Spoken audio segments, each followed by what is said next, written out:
as he loves his own body, ఒక వ్యక్తి తను తాను ఎలాగ ప్రేమించుకుంటాడో, as he loves himself, తన్ను ఎలాగ ప్రేమించుకో అలాగనే so much husband should love his wife. ఇలాగన భర్త భార్యను ప్రేమించాలి. So if the scriptural pattern of performing the roles is practiced, లేఖనాల్లో రాయబడిన ఈ యొక్క విషయాలన్నీ నియమాలన్నీ కూడా అభ్యాసం చేస్తే, then there would be great joy in that house. ఆ కుటుంబంలో ఎంతో ఆనందముండును. But you cannot do it by yourself. అయితే నీకు నువ్వు నీ మట్టుకు నువ్వు చేయలేవు. If we read through John's Gospel chapter 2, యోహాను సువార్త 2వ అధ్యాయం చదివితే, there we find in the marriage of Cana, కానా వివాహం ఉంది.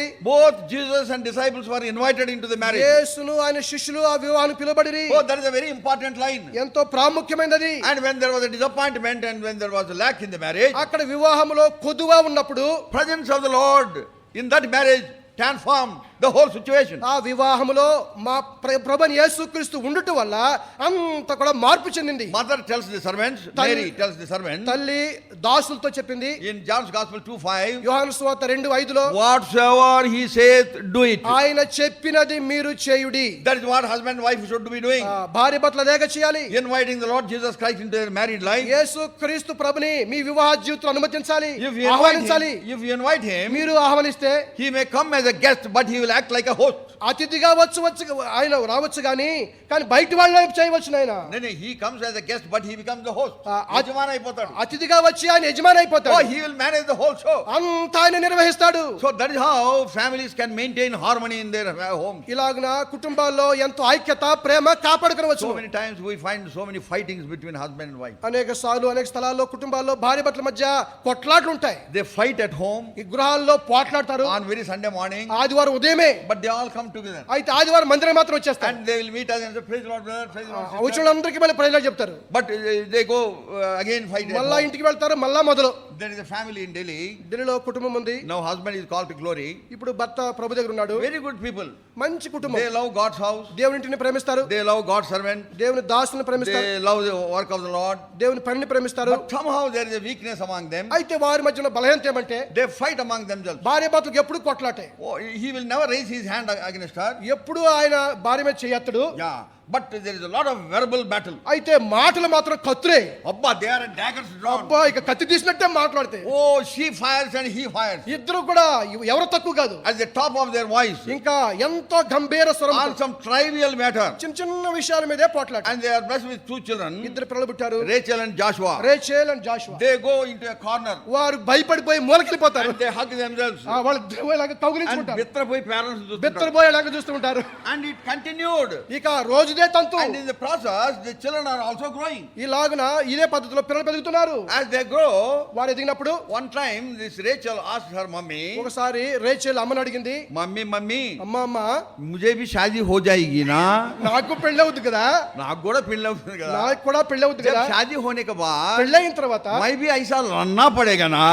నేను కూడా ఇలాగా పోట్లాడాలా నా డాడీ మీద. See the impact on that tender mind. చూడండి, మృదువైన మనసు మీద ఎంత ఒత్తిడి ఉందో. She thought this is the way of the family. కుటుంబం అంటే ఇదే అనుకుంటున్నామే. Oh, this is how the family should live together. కుటుంబాలు ఇలా జీవించాలేమో అనుకుంటుంది. झगड़ा करो मंदिर में भी जाओ. జగడా చెయ్యి మళ్ళీ మందిరానికి పో. So what a bad example. ఎంత విచారకరమైన మాదిరి. So parents, those who are here, తల్లిదండ్రులు ఎవరైతే ఇక్కడ ఉన్నారో, young parents, యవ్వనస్తులైన maybe తల్లిదండ్రులు, elderly parents, ఇంకా లేక ఎదిగిన వారు కావచ్చు, you have to live in harmony at home. కుటుంబంలో కలిసి మెలిసి ఐక్యంగా ఉండాలి. Otherwise you can never ever contribute anything for the unity of the body of Christ. లేని యెడల యేసు క్రీస్తు ప్రభు యొక్క దేహమునకు ఏమి కూడా మీరు పనికిరారు, పని చేయలేరు. I want to tell you something like this for the glory of God. దేవుని మహిమార్థమై మీకు చెప్పగోరుతున్నాను. My mother-in-law told me once like this. మా అత్తగారు నాకు ఇలా చెప్పింది ఒకసారి. Jaya, we also used to have fights. అల్లుడు జయ, మాకు కూడా ఇలాగ పోట్లాట ఉండేవి. But we developed one standard. అయితే ఒక ప్రమాణం మేము నిర్ణయించుకున్నాం. When my husband shouts at me, ఎప్పుడైతే నా భర్త నా మీద కోపడతాడు, తిడతాడో, I keep quiet. నేను వెంటనే మౌనం వహించేస్తాను. I will never open my mouth. నోరే తెరవను. And when I get annoyed with him, ఎప్పుడైతే నాకు కోపం వస్తుందో, and he would also not open ఆయన his కూడా mouth. ముతిమే చేయాల్సుకోవాల్సిందే. But that is how I maintain harmony. ఇలాగనే మేము ఏకంగా ఉంటున్నాం. Think about it. There is a lot of truth in it. ఇందులో సత్యం ఉంది, ఆలోచించండి. Marriage is honorable in all. వివాహం అన్నిటిలో ఘనమైనది. We have to maintain that dignity and decorum and honor of the marriage instituted by God himself. దేవుడు తానే నియమించిన ఈ వివాహం యొక్క ప్రమాణము నియమము దాన్ని కాపాడుకోవాలి. And also there are a lot of people who are yet to be married here. ఇక్కడ వివాహం కావాల్సిన ఎంతో మంది ఉన్నారు. Now once that situation comes, ఈ పరిస్థితి వచ్చినప్పుడు let not money decide your marriage. మీ వివాహాన్ని డబ్బు ఏలుబడి చేయకుండా తీర్మానం చేయకుండా చూడండి. Money should not decide the marriage. వివాహాన్ని డబ్బు తీర్మానం చేయకూడదు. Again and again I keep saying, మరలా చెబుతుంటాను, I have 5 children. నాకు 5 పిల్లలు. Hepzibah, Emmanuel, Titus, Daniel and Joshua. Hephzibah, Immanuel, Daniel, Joshua. Yeah. He had seen all of them in నేను Delhi. అందరూ చూసి అందుకనే మర్చిపోయినా. 3 of them got married. 3 వివాహం అయింది.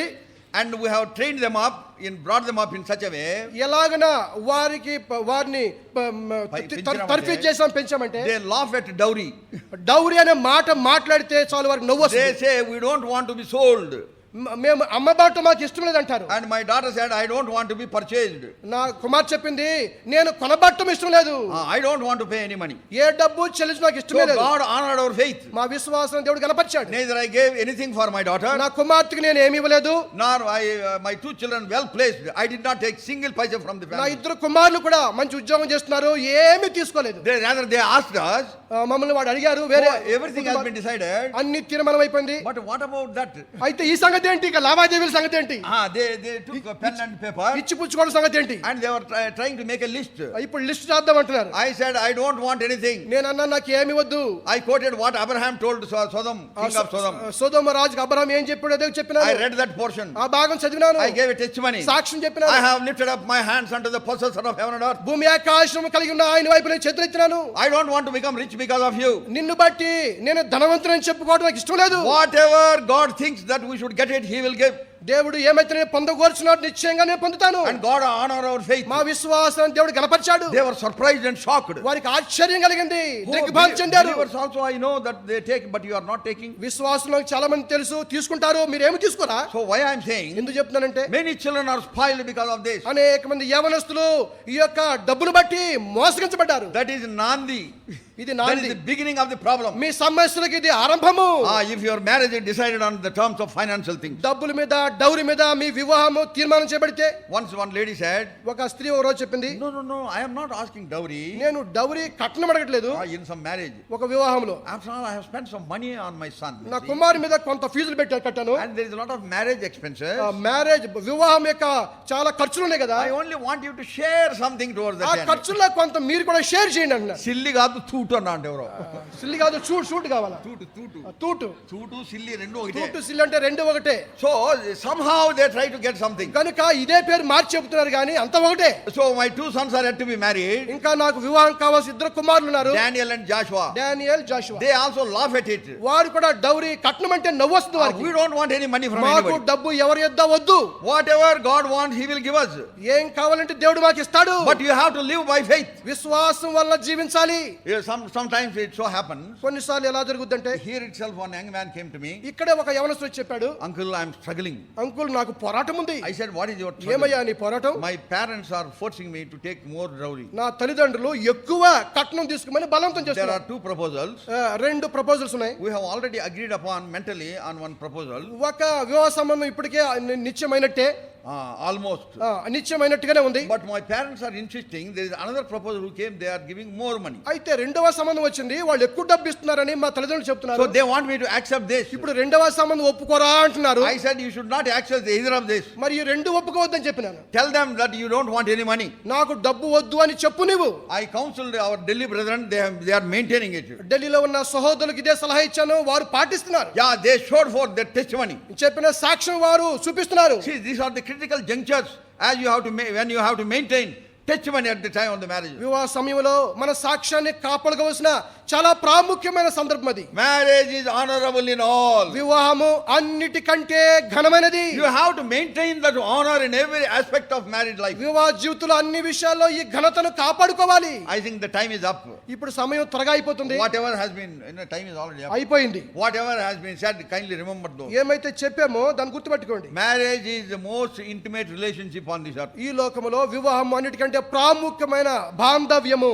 Through this marriage, God wants to understand us how we are related to him. ఈ వివాహముల ద్వారా దేవునితో ఎలాగ మనం సంబంధం కలిగి ఉంటున్నామో దాన్ని జ్ఞాపకం చేయటం ఇక్కడ నేర్చుకుంటున్నాం. That's why we have to honor this heavenly bond into which God has brought us. ఈ పరలోక సంబంధమైన బాంధవ్యంలోనికి దేవుడు మనం తెచ్చాడు కనుక దాని ద్వారా దీన్ని మనం గ్రహించాలి. If you read further in the word of God, దేవుని వాక్యం ఇంకా చదివితే there is one couple, Aquila and Priscilla. Aquila Priscilla అనే భార్య భర్తలు ఉన్నారు. Wonderful couple. అద్భుతమైన విశ్వాసమైన భార్య Very భర్తలు, good believers. చక్కటి విశ్వాసులు, And they were active participants in the work of God. దేవుని పనిలో చురుకుగా పాలు పొందిన భార్య భర్తలు. When Paul came to their town, he stayed with them. పౌలు వారి పట్టణం వచ్చినప్పుడు వారితో ఉన్నాడు. When he was going to Syria, సిరియాకి పౌలు వెళ్తున్నప్పుడు he took them along with him. ఆయనతో పాటు ఈ ఇద్దరిని వెంట పెట్టుకుని వెళ్ళాడు. And later on, it was testified concerning them తర్వాత వారి గురించి చెప్పిన సాక్ష్యం ఏమంటే that they have laid their necks for his sake. వారు ప్రాణమైన పెట్టాకి వారు తెగించారు. Oh, so much wonderful couple. అంత అద్భుతమైన భార్య భర్తలు. And consequently, దానికి తర్వాత there was a church established in their home. వారి గృహములోనే సంఘము స్థాపించబడింది. So we have been praying like this in Delhi many years ago. ఢిల్లీలో అనేక సంవత్సరాల క్రితం ప్రార్థించాము. Oh Lord, in every home there may be Aquila and Priscilla. ప్రభువా ప్రతి ఇంటిలో కూడా Aquila Priscilla ఉందురుగాక. It is only these people can supply spiritual material to the spiritual house. వీరు మాత్రమే ఆత్మీయమైన ఇంటికి ఆత్మీయమైన సామాగ్రిని సిద్ధపరచగలరు. And they are the people who can make any sacrifice for the cause of Christ. క్రీస్తు నిమిత్తమై ఎటువంటి క్రయమైన అకుల్లా ప్రిస్కిల్లాలు మాత్రమే చెల్లించగలరు. May God remind us of these few facts concerning marriage.